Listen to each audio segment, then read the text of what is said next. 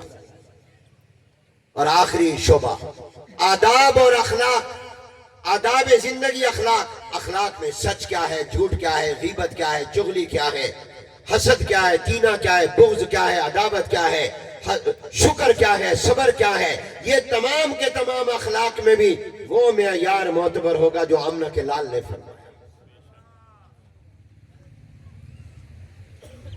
اگر کوئی اور کہے گا نہیں، میں نے وقت مختصر آپ کو بات کہی، اس پر میں اپنی بات کو سمیٹتا ہوں۔ میں نے آپ کو بتایا کتنے قبلے ہیں مسلمانوں کے؟ بولو، ایک کہاں ہے؟ مکہ میں۔ دوسرا کہاں ہے؟ مدینہ پاک میں۔ اللہ آپ کو دونوں دکھائے، دونوں کی جگہ لے جائے۔ بتاؤ، مکے میں جو قبلہ بیت اللہ ہے وہ کس چیز کا قبلہ ہے؟ نماز کا اور عبادت کا۔ اور مدینے میں جو قبلہ ہے وہ کس کا ہے؟ بولو، وہ زندگی کا قبلہ ہے۔ اپنی نماز کی طرح اپنی زندگی کا رخ بھی انگریزوں کی طرف نہیں، کافروں کی طرف نہیں، غیر مسلموں کی طرف نہیں، یہودیوں، عیسائیوں، ہندوؤں کی طرف نہیں۔ پتنگ اڑاتے ہو، یہ پتنگ کن کی رسم ہے؟ ہندوؤں کی ہے۔ کدھر جا رہے ہو؟ اپنی زندگیوں کا رخ ٹھیک کرو۔ یہ سموگ کیوں ہے؟ یہ اللہ کی طرف سے ناراضگی نہیں ہے؟ نظر نہیں آتا؟ بیماریاں آ رہی ہیں، دھواں، دھند، مٹی اور گرد و غبار، اور کہا جا رہا ہے ماسک لگاؤ، بار بار ہاتھوں کو دھوو، چہرے کو دھوو، آنکھوں پر پانی مارو، گھر کے سے بلا بغیر ضرورت کے نہ نکلو۔ اس موسم میں گھر کے دروازے بھی بند کر کے بیٹھو۔ یہ کیا ہے؟ یہ اللہ کی ناراضگی نہیں ہے؟ بارش کی نہیں آ رہی جس کی وجہ سے یہ آپ کو سموگ نظر آ رہا ہے؟ دنیا کے لوگ ظاہری اسباب بیان کرتے ہیں، فصلیں کاٹی جا رہی ہیں، درخت کاٹے جا رہے ہیں، جنگل ختم کیے جا رہے ہیں، فیکٹریوں، کارخانوں، اینٹوں کے بھٹوں سے دھواں نکل رہا ہے۔ اس وجہ سے یہ سموگ ہے۔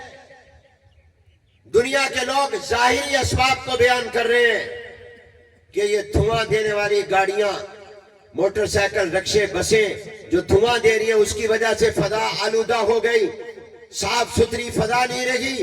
یہ سارے ظاہری اسباب بیان کر رہے ہیں، حقیقی سبب کوئی نہیں بیان کر رہا۔ حقیقی سبب یہ ہے کہ اللہ ناراض ہے۔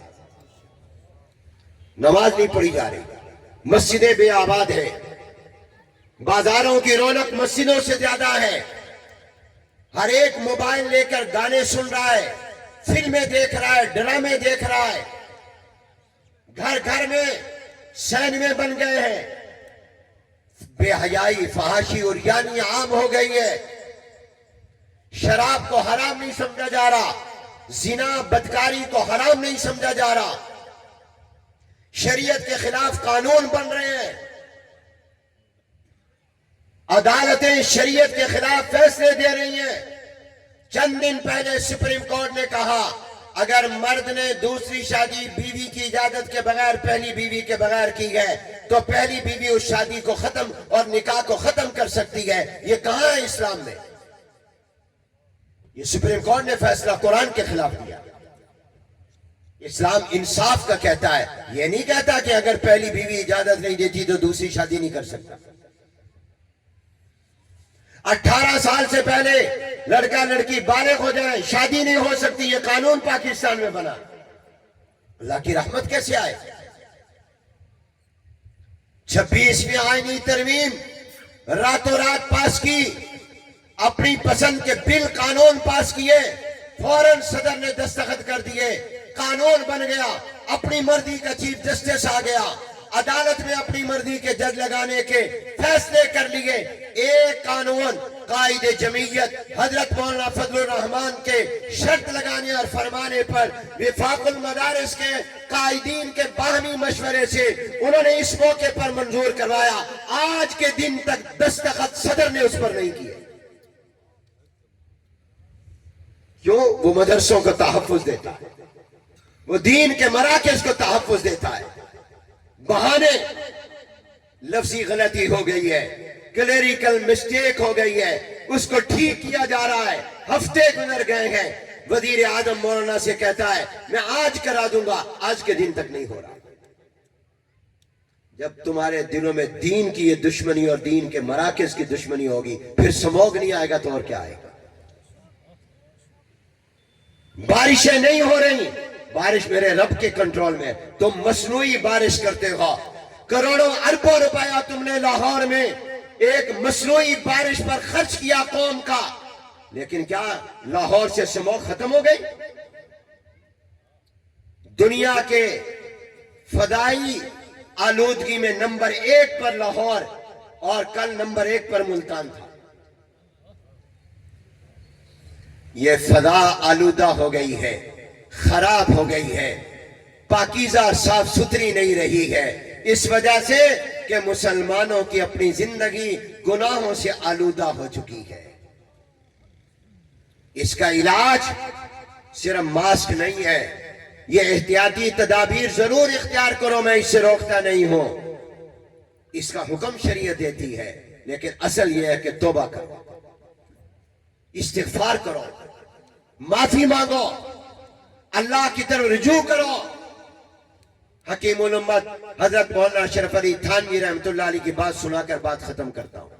کسی نے پوچھا حضرت یہ جو سیلاب، زلزلے، آندھیاں، سموگ، یہ چیزیں جو آتی ہیں یہ عذاب ہیں یا آزمائش ہے؟ اس کو ہم عذاب کہیں یا امتحان کہیں؟ اس کو ہم سزا کہیں یا آزمائش کہیں؟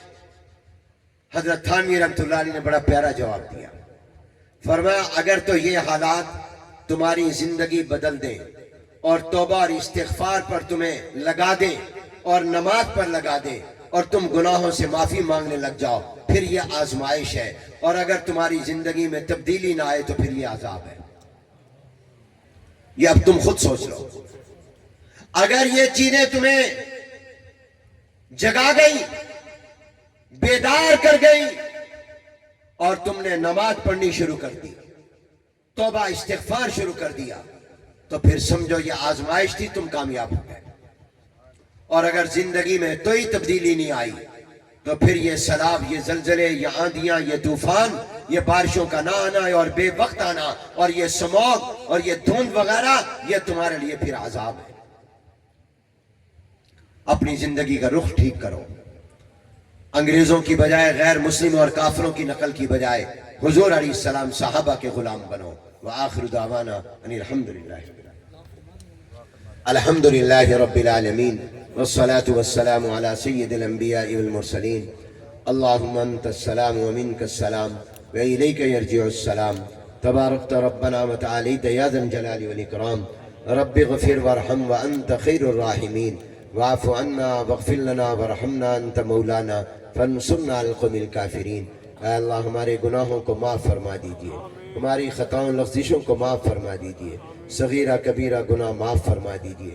اے اللہ اس اجتماع کو قبول اور مبارک فرما لیجئے۔ اے اللہ یہ سموگ یہ آپ کی ناراضگی کی نشانی اور علامت ہے، اور بارشوں کا نہ آنا اے اللہ یہ آپ کی ناراضگی ہے۔ بارش بھی آپ کے قبضے میں، فضا بھی آپ کے قبضے میں، زمین و آسمان کے خزانے بھی آپ کے قبضے میں۔ اے اللہ یہ ہمارے گناہوں کی شامت ہے، ہم ہاتھ جوڑ کر معافی مانگتے ہیں۔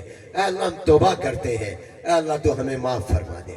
اے اللہ ہمارے گناہوں کی ہمیں سزا نہ دے، معاف فرما دے۔ اے اللہ ہم پر عدل کا نہیں فضل کا معاملہ فرما۔ اے اللہ عدل کا نہیں فضل کا معاملہ فرما دے۔ اے اللہ کرم کا معاملہ فرما دے۔ اے اللہ بارش نازل فرما دے، باران رحمت نازل فرما دے، اس فضائی آلودگی کو ختم فرما دے۔ اے اللہ اس کے نقصانات خطرات سے ہم سب کی حفاظت فرما۔ اے اللہ اس دارالعلوم کو قبول فرما، اس کو ترقی عطا فرما۔ جو دارالقرآن کا منصوبہ ہے اس کو پائے تکمیل تک پہنچا۔ اے اللہ ان مدرسوں کی حفاظت فرما۔ اے اللہ دین کے مرکزوں کی حفاظت فرما۔ ان مدرسوں نے ہمیں بتایا ہماری عبادت کا نماز کا قبلہ کون سا، مدرسوں نے بتایا ہماری حیات کا قبلہ کون سا۔ بیت اللہ سے رشتہ بھی مدرسے نے جوڑا، محمد الرسول اللہ سے رشتہ بھی مدرسے نے جوڑا۔ اے اللہ ان مدرسوں کو آباد فرما، ان مدرسوں کو ترقی عطا فرما، ان کو قبولیت عطا فرما۔ اے اللہ جتنے بیمار ہیں ان کو تندرستی عطا فرما، جسمانی روحانی بیماریوں سے شفائے کاملہ نصیب فرما۔ اے اللہ ہم میں سے ہر ایک کا خاتمہ ایمان پر فرمانا، ہم سب کا خاتمہ ایمان پر فرمانا، سب کو مکہ مدینہ دکھا، حج بیت اللہ عمرے کی سعادت نصیب فرما، ایمان جان مال اولاد رزق زمین رقبے کاشت میں برکت عطا فرما۔ اے اللہ ہم سب کو یہاں اکٹھا کیا، جنت میں جمع فرما۔ جیسے نماز عبادت کا قبلہ بیت اللہ ہے، زندگی کا قبلہ محمد الرسول اللہ کو بنانے کی توفیق عطا فرما۔ عقائد میں بھی، عبادات میں بھی، معاملات میں بھی، معاشرت میں بھی، اور آداب زندگی اور اخلاق میں بھی۔ ربنا تقبل منا انك انت السميع العليم وتب علينا انك انت التواب الرحيم وصلى الله تعالى على خير خلقه محمد وعلى اله وصحبه اجمعين برحمتك يا ارحم الراحمين۔ یہ آپ کی مہمان نوازی ہو رہی ہے، اس سے فارغ ہو گئے۔